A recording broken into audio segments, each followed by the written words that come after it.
¿Se imaginan escuchar una llamada de auxilio que fue grabada hace 40 años? Peor aún, que esa llamada provenga de su propio sótano. Esta es la escalofriante historia de la llamada del sótano. Estamos en Buenos Aires, Argentina, en el barrio de San Telmo. Año 2003, el edificio Alvear, una joya arquitectónica de 1920, se erigía con sus 5 pisos cargados de historia. Alguna vez fue un conventillo. Ahora era un edificio de apartamentos con techos altos y un sótano que nadie se atrevía a usar desde hacía décadas. En el tercer piso vivía Claudio Fernández, un ingeniero de sistemas de 42 años, divorciado y padre de una hija. Sus vecinos lo describían como un hombre tranquilo, metódico, casi obsesivo con el orden. Debajo de él, en el segundo piso, vivía la señora Elsa Romagnoli, de 67 años. Elsa era la memoria viva del edificio. Conocía cada grieta, cada historia y cada muerte ocurrida entre esas paredes. Así que, cuando Claudio comenzó a hacerle preguntas sobre el sótano, Elsa le suplicó que nunca bajara. Hay cosas que es mejor dejar enterradas, le dijo con una seriedad que helaba la sangre. Pero Claudio no era un hombre de supersticiones. Todo comenzó en julio de 2003. Claudio empezó a escuchar golpes rítmicos que parecían venir de debajo de su departamento. Siempre a la misma hora, a 2:47 de la madrugada. Al principio pensó en ratas o en cañerías viejas, pero los golpes tenían un patrón claro: 3 golpes rápidos, una pausa y luego 2 golpes lentos, una y otra vez, noche tras noche. Una madrugada, harto de no poder dormir, decidió bajar al sótano. Con una linterna en la mano y la llave que el administrador le había dado a regañadientes, se enfrentó a la oscuridad. Ahí abajo no hay nada que te sirva, le había advertido el hombre. Y tenía razón. El sótano era un laberinto de pasillos húmedos y cuartos abandonados. Claudio siguió el sonido hasta llegar a una puerta al final de un corredor. Estaba entreabierta. Al asomarse, lo que vio lo perturbó profundamente. Era un cuarto pequeño, con las paredes cubiertas de marcas de arañazo. En el suelo había manchas oscuras que parecían sangre vieja, y en una esquina, cubierta de polvo, una grabadora de cassettes de los años 60. La grabadora estaba apagada, pero cuando Claudio se acercó, se encendió sola. De sus bocinas surgió la voz aterrorizada de una mujer en: por favor, que alguien me ayude. Estoy en el sótano. No puedo salir. Hay humón, fuegón. Por favor. Claudio, aterrado, arrancó la cinta y huyó de ese lugar maldito. Al día siguiente, obsesionado, investigó en los archivos del barrio. Descubrió que en 1963, el edificio Alvear había sufrido un incendio en el sótano. Una mujer de 28 años, Mercedes Palacios, murió atrapada. Su cuerpo nunca fue encontrado completo. Las llamas habían sido demasiado intensas. Claudio intentó olvidar el asunto, pero los golpes no cesaron. De hecho, se volvieron más fuertes, más insistentes. Y entonces comenzaron las llamadas. Su teléfono sonaba cada noche a las 2:47 de la madrugada. Siempre la misma hora. Cuando contestaba, solo escuchaba una respiración entrecortada y de fondo, el inconfundible crepitar de las llamas. Una noche, grabó la llamada y la llevó a un técnico de sonido. El análisis reveló algo imposible. La llamada no provenía de ninguna línea telefónica conocida. Era una frecuencia fantasma, una que no debería existir en el sistema moderno. Desesperado, Claudio fue a hablar con la señora Elsa. Sabía que ella tenía las respuestas. La anciana lo hizo pasar.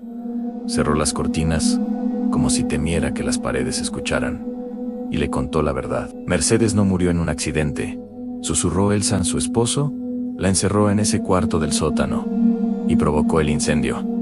Lo hizo parecer accidental. Yo era una niña, pero escuché los gritos. Todo el edificio los escuchó, y nadie bajó a ayudarla. ¿Por qué?, preguntó Claudio, con la voz quebrada. ¿Porque su esposo era policía?, respondió Elsa. Y en esos tiempos, nadie se metía con la policía. El 14 de agosto de 2003, Claudio Fernández desapareció. Su hija llegó el viernes para pasar el fin de semana con él y no lo encontró. La puerta del departamento estaba abierta. Todo estaba intacto. Solo faltaba Claudio. La policía inició la investigación. Revisaron sus llamadas, sus cuentas bancarias, las cámaras de seguridad del barrio. No había rastro. Era como si se lo hubiera tragado la tierra. Pero la señora Elsa insistió en que revisaran el sótano. Cuando los investigadores finalmente bajaron, encontraron la puerta del cuarto final abierta de par en par. Adentro, la vieja grabadora estaba encendida, reproduciendo en un bucle infinito los gritos de Mercedes Palacios de 1963. Y en el suelo, junto a la grabadora, estaba el teléfono celular de Claudio, apagado, sin batería. Pero lo más perturbador estaba por venir. El encargado del edificio revisó los registros de la alarma contra incendios. Justo a las 2:47 de la madrugada del día de la desaparición de Claudio, la alarma del sótano se había activado. Los sensores detectaron humo. Cuando los bomberos llegaron, no había fuego, no había humo, pero 3 de ellos juraron haber escuchado gritos de auxilio desde el interior del cuarto sellado. Era una mujer y un hombre, declaró uno de ellos. Gritaban juntos, como si estuvieran atrapados. Las cámaras de seguridad del edificio revelaron algo que helaba la sangre. A las 2:46 de la madrugada, las imágenes mostraban a Claudio saliendo de su departamento. Caminaba hacia la puerta del sótano con una expresión ausente, como si estuviera en trance. A las 2:47, bajó las escaleras. Nunca más se le vio subir. El cuerpo de Claudio Fernández nunca fue encontrado. El edificio Alvear fue investigado exhaustivamente. Derribaron paredes del sótano buscando pasadizos secretos o cámaras ocultas, pero no encontraron absolutamente nada. La grabadora con la voz de Mercedes fue analizada por expertos forenses. Confirmaron que la grabación era auténtica de 1963. Pero había algo más en la cinta. En los últimos segundos, apenas audible bajo los gritos desesperados de Mercedes, se escuchaba otra voz. Una voz de hombre que decía: lo siento, ya no puedo más con esto. Era la voz de Claudio Fernández, grabada en 1963, a 40 años antes de que él naciera. La señora Elsa murió 2 meses después de la desaparición. En su testamento, dejó una carta para la hija de Claudio. La carta decía: algunos lugares no olvidan, y algunos crímenes exigen ser pagados. Tu padre bajó al sótano buscando respuestas, pero encontró algo peor. Encontró su deuda. Hoy, el edificio Alvear sigue en pie.